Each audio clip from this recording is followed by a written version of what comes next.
I come here in February 14, 1955 at Fort Jackson, South Carolina, from Germany. I'd already been to World War II and Korean War, and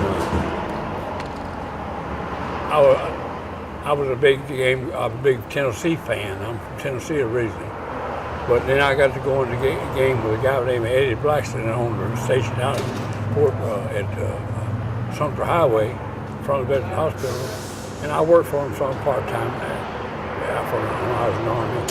And his brother run this, and after I retired, I told him I'd work.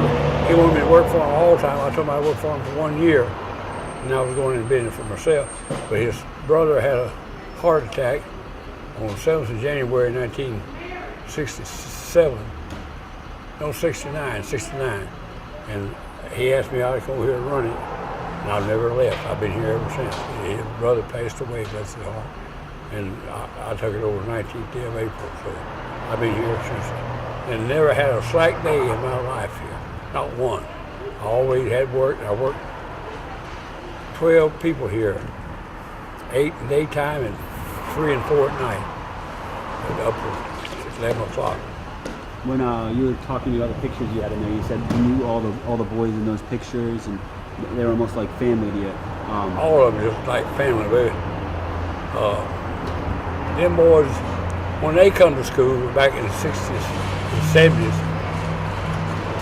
they was boys that had to work and everything else, and they just all come through life, and they all just so tight together and everything.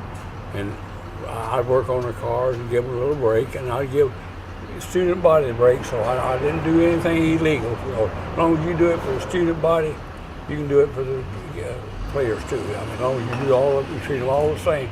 And the professors, anybody who was affiliated with the university, I try to give them,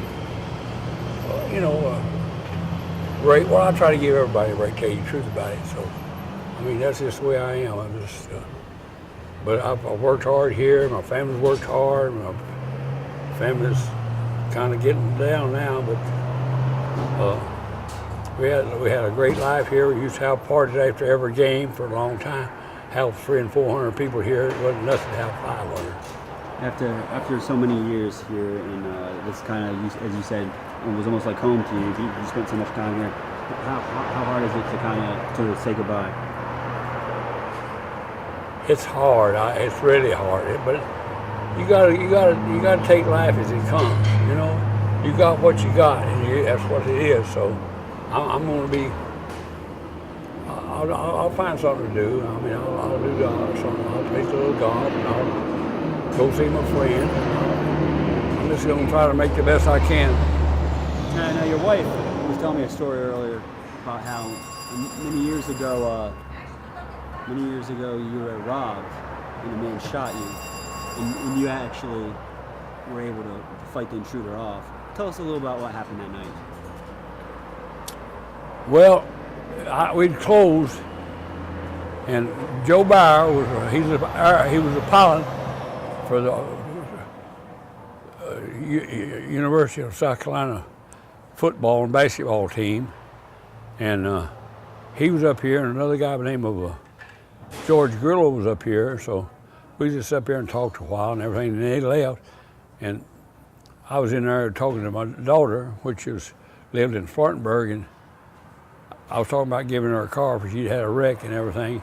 So I looked up, and here come a guy across the street walking, and he was walking pretty fast, and I was trying to get the door closed, but I didn't make it and he pushed the door open, and I said, "I'm sorry, we're closed."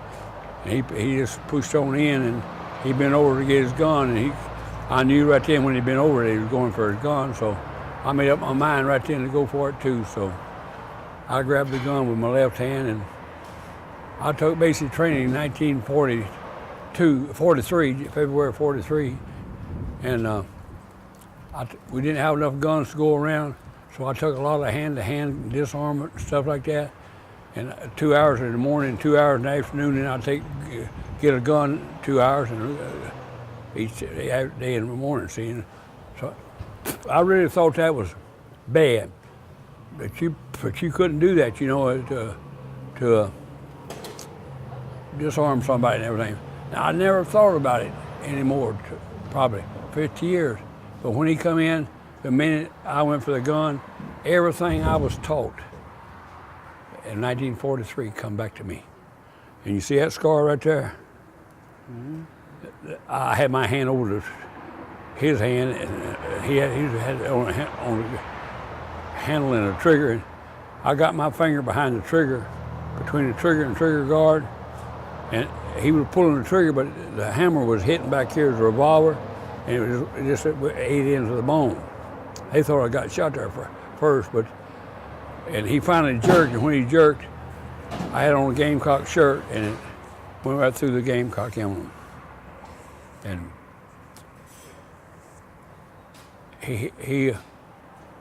we went to fighting for the gun still and everything. I had good grip. I said, got good grip. And then a girl was sitting there, Mary was sitting on the end of the couch there, and she jumped up and she had a big drink or something in there. She threw it in his face, and she went to fight him too. So finally I said to myself, I said, RJ, you got to do something, for you may lose your strength for long. So he had on a short sleeve shirt, and I just bit the devil out of him on the arm. And he turned the gun loose, and I pushed it around, and she pushed it around, and he started out to go. I shot him right between his shoulder and hit his spine. He fell right there on the concrete. She ran around and pushed the door to on his and legs, so he couldn't get up. And I told her, I said, Mary, call 911. And I don't know why I said 911. I said, call 911, tell them to get the ambulance and the police out here as quick as they can. And see me, it just wasn't 2 minutes till you heard sirens everywhere. There were 11 cars, I think it was, come out here. And I stepped out, I stepped out to shoot him. I was going to shoot him in the heart. And he told me he was paralyzed. And I just said to myself, RJ, you can't shoot him as a paralyzed man. So I just turned and went back in there and sat down. And she said, how in the devil do you get 911 on this phone? She was looking for 11. I said 911. We laugh about that now. You know what I'm talking about. Anything you do, I don't care how serious it is, there's something funny about it that'll happen. You know what I'm talking about? But he lived till, he had to be in an infirmary all the time. He was in prison, but he lived till about 2 or 3 years ago. I got a letter one day from the State Department, and they said that this incident has come to an end, death. He died. And he was a young man that I'd give candy to when he was going to school over there, and ice cream. And the guy walked in here and he said, hey, Mr. Moore, how you doing? I said, you remember me? I said, seems like I do. He said, he was grown. He said, I'm Lonzo Williams.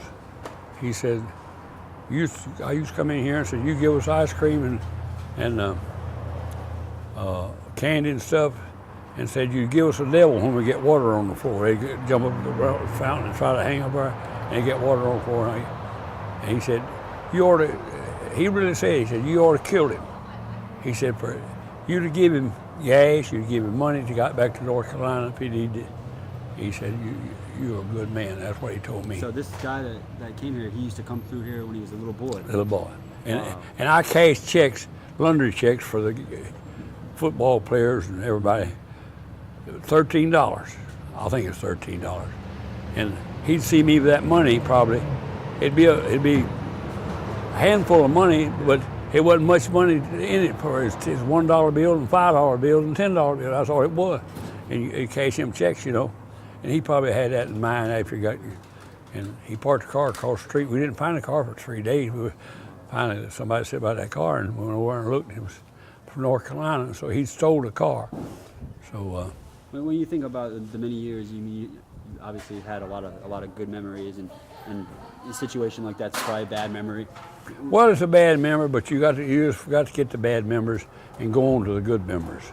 For I had a lot more good memories than I ever had bad memories. I didn't ever have many bad memories here, just a few. I mean, things happen, but you know. When you look around today and see your granddaughters, your family, future family here all helping you? They cut their teeth on some of these here bars around here and everything.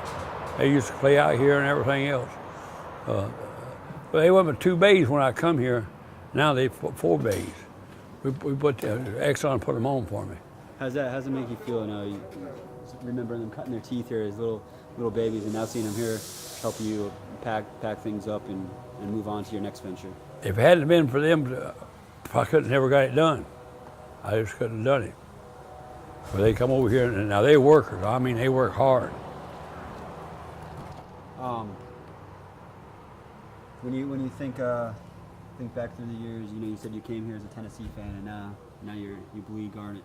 Well, obviously, how did that happen? And when I was in the Army, I'd listen to the radio, shortwave radio at night, 2 or 3 o'clock in the morning, and down in Germany, and try to listen to the phone. And I don't know where you ever listen to shortwave or not. Over and turn, this, you're getting them, and then you're not getting them. So I told my wife, I said, when we get back to the States and retire, we're going to go to every ball game we can go to for a while. And talk about the ball games. You said you never missed a home game. No, never missed a away. You made a lot of away games also? I never missed a away game for 37 years, not one.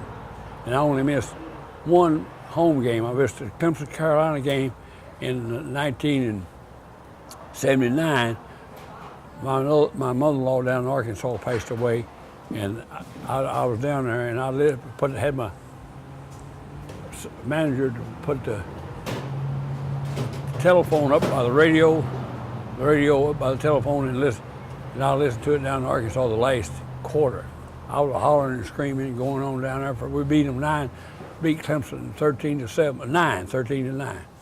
I mean, that's great memories and everything, and all my family, none of them was jealous of us having parties and everything, and that's what made it so good. The whole family was into it, The whole family was into it.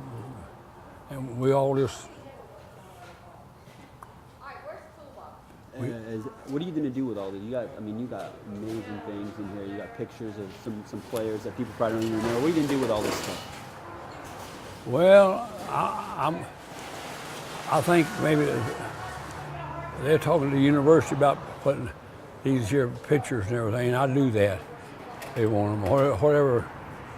And I won't throw them away. They'll be put up. I'm gonna fix up my garage for the Gamecock place, and I'm gonna pegboard it, and I can put everything up on the walls and everything. When you just mentioned the university and take some of these pictures, how does that make you feel, as someone who's been such a lifelong supporter of the university, to be able to donate so many great things to the university so other kids can share? That's right. Well, all these guys just like this. That was Coach Carlin's bunch. They just like that, and Coach Steitzel's. I mean, we've had some great coaches here, and the ones that lost and didn't stay long. They tried. They give 110%. Everybody works hard, It's just some gets it and some don't. I mean, I think it's just we've had some great coaches come through here and try, and it's hard to do in a small school. I mean, a small state. We're a small state. I mean. As someone who's spent a good portion of your life being a Gamecock fan, what's it mean now to see the success all the sports teams are having after so many years of I look at it this way. Heartbreaking losses? It's not only us doing it, it's everywhere. It's not a sport no more. It's not a sport. It's a business. I hate to say that, but it's true. I mean, it's all money. That's, what I'm talking about? It's money, and it's sad it comes that way. It's really sad. You're pushing a little man out that can't get there. Unless somebody gives them a ticket, don't want to go. And most people that got a ticket, they don't go to 3 or 4 games a year, 5, the best. They don't go to the other ones. So, I mean. You mentioned you never missed a home game, except for that one, and you made it to about 13 years of away games. We'll talk about the friendships or the people you've met and how Did you ever know Bob Fuller? I met him a couple times. Well, he passed on. Before he passed away, I met him a couple times, yes, sir. I'll tell you what he told me. He said, me and him have lunch or breakfast together on away trips. I stayed where the team stayed. and we had breakfast together, and we got to be great friends and everything. And he come back here just before he passed away, and he talked to me about an hour, and then he said, "RJ, I gotta go, but said I want to tell you something before I go." He says, I said, "Well, what you got to tell me, Bob?" He said, I want to tell you that you got more true friends, I mean true friends, than anybody I know in this world. That includes me.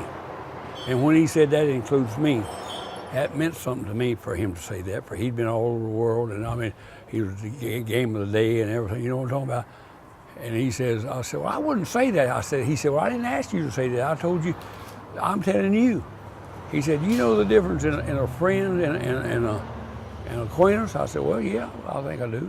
He said, well, acquaintance will say, how's that old Moore boy doing when I call him? Out in California or something. And I said, he'll say, but a friend will say, how's RJ, how's Ann, how's Buddy, and how's Barbara? That's my kids. And how's all the guys that go to the game? And see, RJ, they take up 10 or 15 minutes of my time. He said, that's a true friend. I said, well, Bob, you know I try to make friends instead of ever having enemies. I said, if they want to argue ball game, I'd say, you got your opinion, I got mine. I just shake hands and be friends. They'll grab you around the neck and hug you. Say, that's what I say too. They don't want, I mean, they may have a few drinks and they want to feel good, you know, but it ain't worth fighting over. It's just, you know, I'm a big sports fan. You know, my type game was Alabama and LSU Saturday. That's my type game. Don't know who's going to win till it's down to the last second. That's when I enjoy. Your many years here, what's if you could think of one memory that sticks out at you out of the years, what would be the first thing that popped in your mind? Well, probably of all the people that have come through the university and all the friends, all of them that I helped along the way is paying me back now and stuff, the lawyers, the doctors, and things like that. You know what I'm talking about? It's helping me and everything. They are paying me back for things, little things I've done, and they're doing big things for me. You know, it means so much. You know, the Punky Hollers and the Cammy Lewis's and Dr. Chow, all of them mean so much to me. I mean, you know, come here and Dr. Chow, he done a job for me that I had little trees under my eyes. You know what little trees are? Them little tits that grow on there. And he removed the cancer from my face, sun cancer. And when he got finished, he said, RJ, you're lucky today. I said, how's that? He said, I'm gonna give you a present. I said, well, I like presents, doctor. He said, I'll be back in a minute.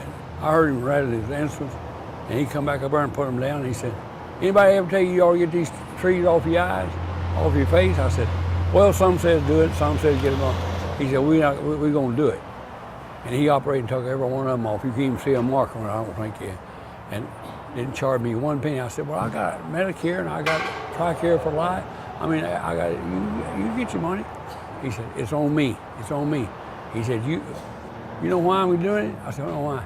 He said, when I come to medical school here, and went to medical school, said everybody had an old beat up car, and he said, everybody told me, said, well, go see RJ on Rosewood and tell him you're a student. And he said, one day I got enough nerve to do it, and said, when I pulled in over there in that little old car, said, you come walking out there, what you call it, you walked out there and opened the door and you introduced yourself. He asked me, could it help you? And he said, yes. I said, yeah, I can help you, but I can't do it to finish the day. He said, well, I need my car today, later on. I said, but he said, by that time we was back in the office, and my wife was in there. He said, this little lady's in there about that high. I said, she leaned up against the cash register and said, you said, well, I done loaned my one car out today. I said, I said, all at once, this lady went in there in the back office and said she picked up her purse and got a set of keys out and said, she said, here's my key to my car, and that's my car across the street, that white one. Said, You can drive that. He said, oh no, I can't drive that big car. She said, I don't know why you can't, everybody else does. So he said, 15 minutes, I was riding down the street in the longest car that I've ever been in. And I said, ain't no place but America can do that. No place in the world you can do that but America. I mean, you know what? No, he was paying me back for something that, and that was in the thousands of dollars. When you look around and once everything's out of here, it's cleaned up, and you close these doors, these garage doors, lock the doors for the last time, what's going to be going through your mind? Well, what's going to be going through my mind probably is what a great life I've had. And my brother told me long ago, said you couldn't put your resume in a computer and send it all over the world and pick out a better place than you were. You picked out right here at the university just above the roundhouse. And I said, that was your life. He said, you deserve it, because we had a hard life. My mother died when I was 11 years old.